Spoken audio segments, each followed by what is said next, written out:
What it do, YouTube? Welcome back to the channel. I know in the last video I said we were going to kick off by doing the decals, but as I was looking for the footage for the decals, I found this one. This clip shows how to install a tire without a tire machine, and I'm not really putting this on the video to show you how to install the tire. I'm pretty much putting it on here to convince you not to do it this way. There's a few ways to do this manually without a tire machine, and I just want to point out a few reasons why this way is definitely a no-no. So what you didn't see me do just a second ago, I put some of that grease on the wheel. I already had grease on the tires, so this is first no-no. These spools that I'm using are too short. They don't provide enough leverage, plus the fact that the tips of them are not protected. Like, they don't have rubber on the tips or anything like that. So ideally what you would do is grab like a piece of cardboard and wedge it in between the tire and the rim to keep from chipping the rim while you're trying to put it on, because once the tire gets to this position, it's pretty tight and it is very easy to chip fresh powder coat, and that's not something you want to do, especially after putting all these decals and everything on here. A better way of doing this is getting zip ties and zip tying the tire as tight as you can, and then sliding the tire over the rim the way that it is right now with the zip ties still attached. Then you cut the zip ties and boom. That's a pretty simple way of doing it. But I had picked these spools up from Cycle Gear, man, because I was in a pinch. I needed to take the tire off. I took the tire up to Cycle Gear. They gave me some kind of whole bunch of hoopla about why they couldn't do it. And it wasn't the location that I normally use. It was a different location. They told me they had to do inventory, so they couldn't do it, even though they were inside the store eating sandwiches. But anyhow, this just requires a whole lot of work that was not worth the end product. So I'm just telling you guys, don't do it this way. They got a lot more new technology to use to do this stuff at home without having to use a tire machine.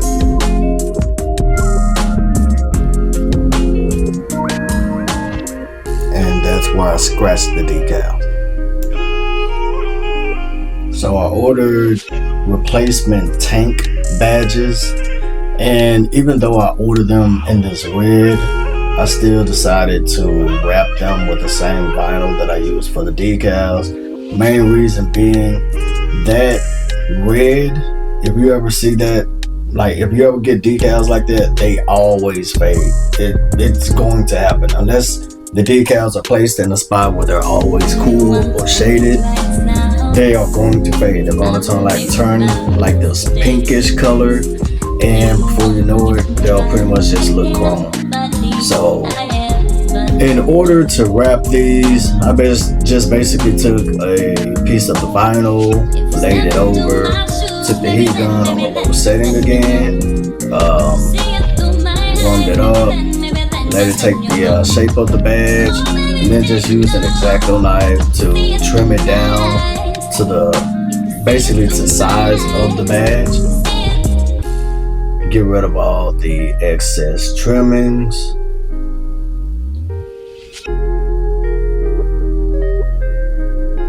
So like I said, guys, doing this stuff in like fast speeds like this, double the speed, triple the speed, this one is actually in 5 times the speed.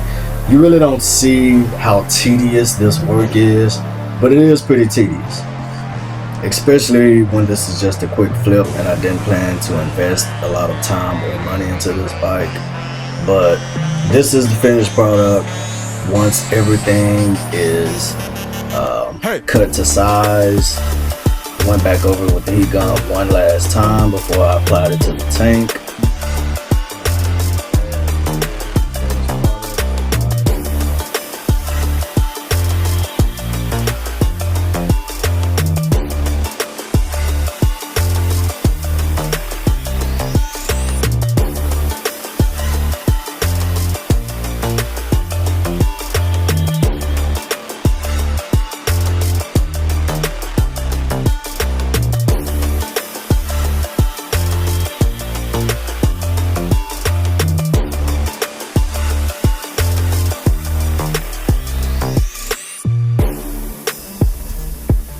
Okay, so now moving on to actually cutting the decals. These Jixer logos I already had on my computer, probably from a previous bike that I've done. I don't know, but I went from using the hollow one that you just saw to this solid one because I was able to put an outline around the solid, and it allowed me more flexibility to decide how thick or thin I wanted the logo to be, because the logo itself, it's actually going to be hollow, as you can see here. And this is where I was saying I wish that I would have, like, the way it looks now, that black part, I should have kept that white and had the outline red when I put it on the bike, but I just decided to use the red outline the way that you see it right now. And here I'm just basically trying to find a font that resembles Suzuki's factory font for the lower side fairings, like the belly band area. And if I'm not mistaken, I think I already measured the sizes of those logos before I removed them. So that's why you don't see me like stopping to go back to measure it or anything like that. I think I already have the sizes. So I just kind of plug those in. And sometimes I don't even go off the factory sizes. I might want to change that size a little bit, make it a little longer, a little shorter, or something like that. So I'll just grab some measuring tape. I'll run over to the fairing. I'll measure the area that I want to put the logo, and I'll come back to the computer, and you can adjust these sizes, which you see me doing right now. That smaller Suzuki that's arched, that is for the upper fairing. Some people call it the nose fairing. So that's what that one is for. And I'm pretty sure these two are for the belly band area, which I don't think that I even used. I might have printed them out, but I don't think I did. I think I told him, to let me know what he wanted, because I forgot to do those. And he never got back to me. Joe, you never got back to me. So I think I'll probably just print those Suzuki ones out, and the next time I see them, I'll probably just give them those, which will probably be Coda. So these are the XR logos. These are some of the other logos that I wanted to put on the bike, because I wanted it to have kind of a racy look to it. And whenever I watch motorcycle racing, these Suzuki factory teams will usually have XR logos, and XR is a Suzuki product. It's their oil that they use.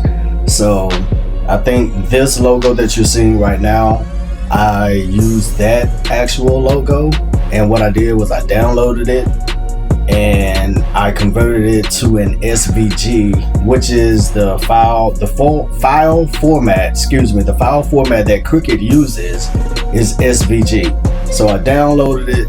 Let's just say you download a JPEG. There are different websites that you can use where you can upload that JPEG and it'll actually convert it to an SVG image.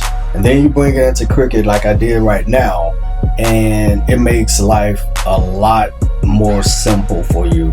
So all you have to do is just basically upload it, and there you have it. So now I have the XR logo, I have my Suzuki logos, and all I have to do is really just get the size that I want, cut those out, and we're good to go.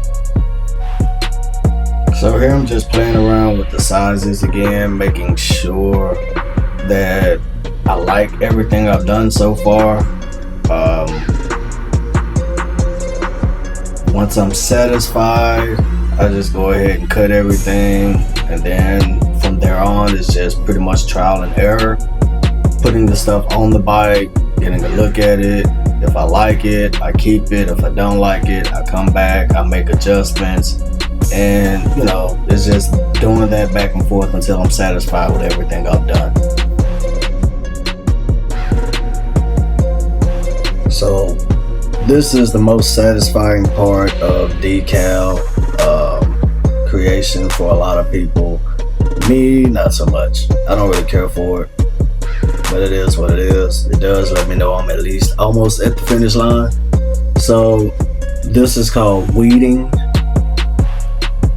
because you're weeding the actual letters and everything from the vinyl material. And once you are finished, you are left with whatever it is, the design that you cut, that is going to actually be applied to the bike. So once you get rid of all that big stuff, you go back with your X-Acto knife, peel away the smaller, minor stuff. And I can already tell by looking at this, I'm pretty sure that I did not use those Jitsu logos. They look too small for what I actually did put on the bike. And when I did the X-Star, I did that in red, and I also did it in white because I wasn't sure which color I was going to go with. So I kind of put both of them on the bike just to see which one I liked the best. The same thing with that Suzuki logo that you see with the little slanted lines behind it. I did red as well as black. And I did a few other things off camera that I didn't show you guys, just, you know, to fill in a bunch of blank space on the bike. I can't remember what this thing is called, but I got it from Hobby Lobby. It helps me cut stuff in a straight line because you can use guidelines and scissors and all that stuff all you want to, but I'm still a human being, so I can't really do stuff straight, not perfectly straight. But that little doohickey definitely helps me cut stuff straight so that I can save material, which also saves money. Right now, I use this vinyl. Basically, it's transfer vinyl, and what you do with it, you put it over your design, and it helps you peel it away from the mat. So once you place it onto the bike, you see exactly where you're putting it, and it'll lay it on there, and then you just peel it away, and that's it. Like if you order vinyl or any kind of decals, a lot of times it'll come with a thin sheet over the top of it. Basically the same thing, transfer material. This is also purchased at Hobby Lobby.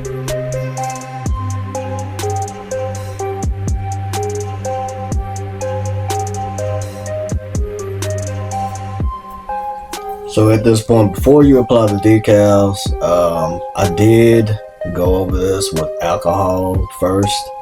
And as you just saw, I just wiped it off with a microfiber cloth just to make sure there's no lint or anything behind it. And from here on, man, it's just, like I said, the trial and error where you put your stuff on, get a look at it, take your stuff off if you don't like it, make your adjustments, and keep doing that till you're satisfied. This is that side fairing. And as you can tell, this decal is not the same as the one that was just on the mat that we were looking at. And putting this on the bike, man, there's no science to it, to be honest. I mean, it's one of those things where it's better to do it while it's on the bike because you know the angle that it takes, but obviously I didn't do that. And this is the comparison. Did I want to go red? Did I want to go white? In the end, I decided that if I go with the white, that'll be just a little bit too much white for me. So I went with the red to kind of offset it, you know, throw the red in there as a accessory color. Kind of went with the flow of everything else because there's not a lot of red on here. So I think it flowed pretty well. So with that being said, let's go ahead and throw all the fairings back on, start this thing up so you guys can hear how it sounds.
Alright guys, so I gotta apologize for that test ride. The audio and the video both were shit during that time. This video was done like 2 years ago, at least 2 years ago.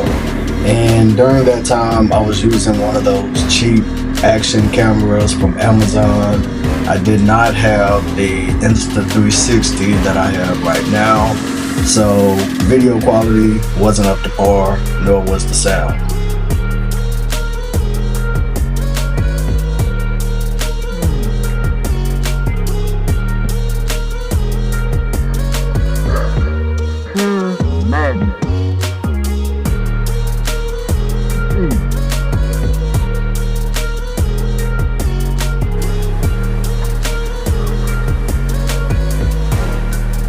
Pretty sure you all heard absolutely nothing I was able to say in the video, but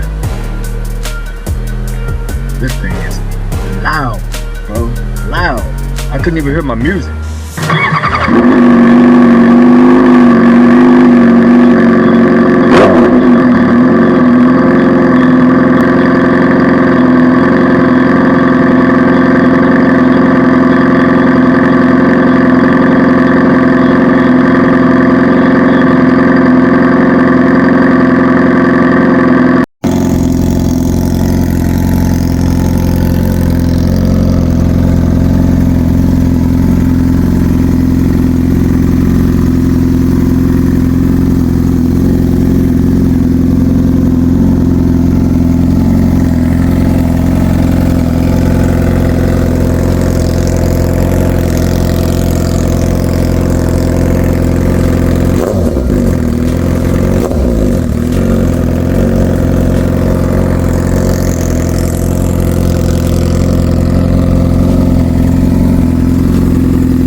Alright guys, so we finally come to the end of this video and this series. Right now, what's going on is that I went to school with this guy as well as his wife. His wife contacted me. She wanted to do something nice for him. Just show her appreciation for him being an awesome dad and husband and sacrificing so much for their family. So he was actually looking for a bike at this time, and he had contacted me earlier about this bike, and I had posted it on one of my social media pages. I think it was Facebook, and he saw it. He was talking to me about it, and at the time that he actually saw it, he was at a dealership looking at the same exact bike, except it was that blue and neon green color scheme to it, yellow, whatever you want to call it. So fast forward, me and his wife kept in contact. She told me she wanted to get the bike for him, so I had to basically tell him that the bike was already sold and stuff like that. He was kind of disappointed about it, and actually someone actually was coming to pick this bike up the same day that I dropped it off to him, and I actually discounted the bike a little bit, just to hook him up, because this is my guy. So Joe, I'm glad you're enjoying the bike, man. And as for you guys, invest in yourself, believe in yourself. If you don't, no one else will. Catch you guys on the next video. Hopefully that'll be Ruby. So until next time, I'll let your boy.